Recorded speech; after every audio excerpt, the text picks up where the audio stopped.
Welcome to Policy 360. History is unfolding.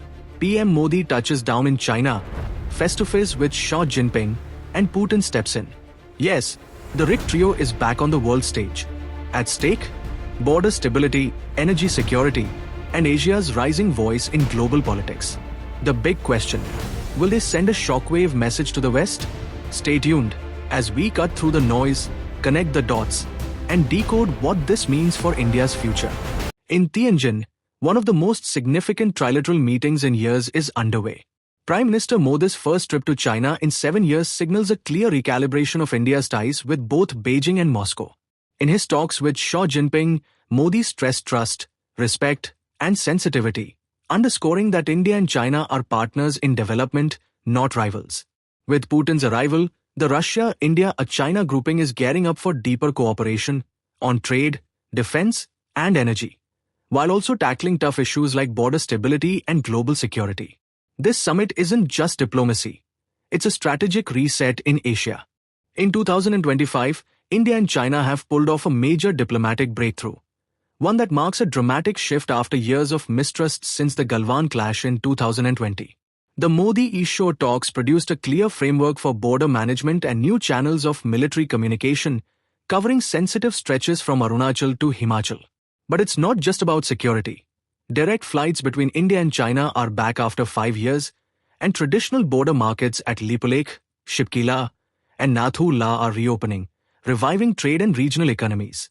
And in a powerful gesture of reconciliation, the sacred Kailash-Manasarovar Yatra will resume in 2026, alongside easier visas for students, tourists, and cultural exchanges. Together, these steps show a reset rooted not just in politics, but in people, faith, and shared futures. India and China are pushing hard on border stability.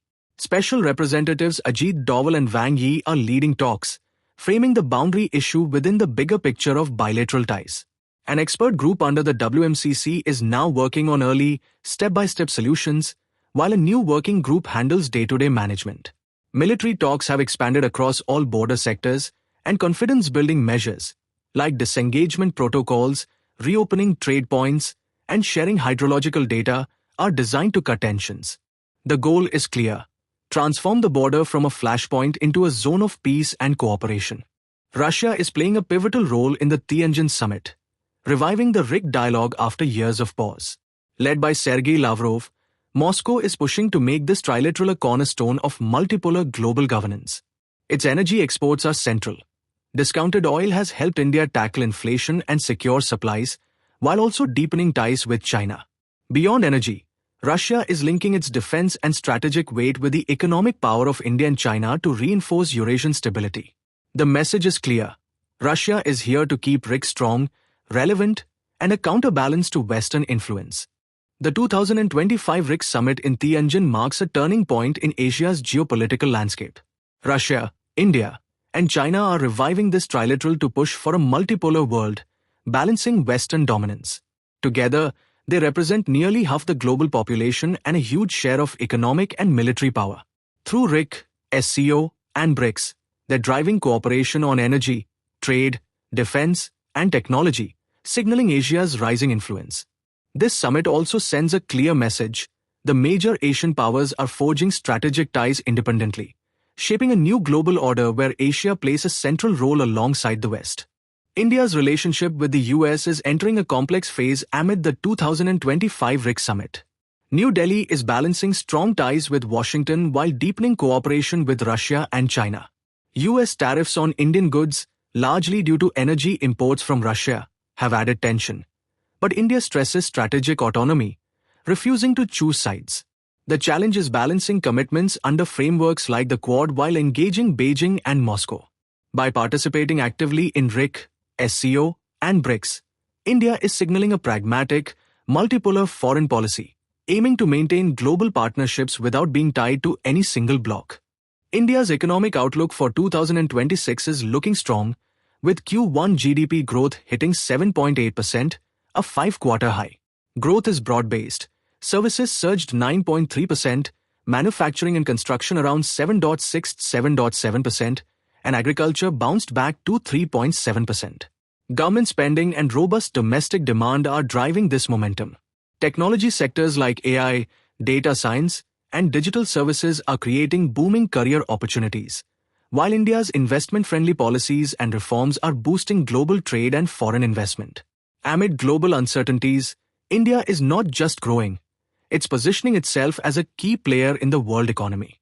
The 2025 diplomatic engagements are reshaping Asia's geopolitical landscape.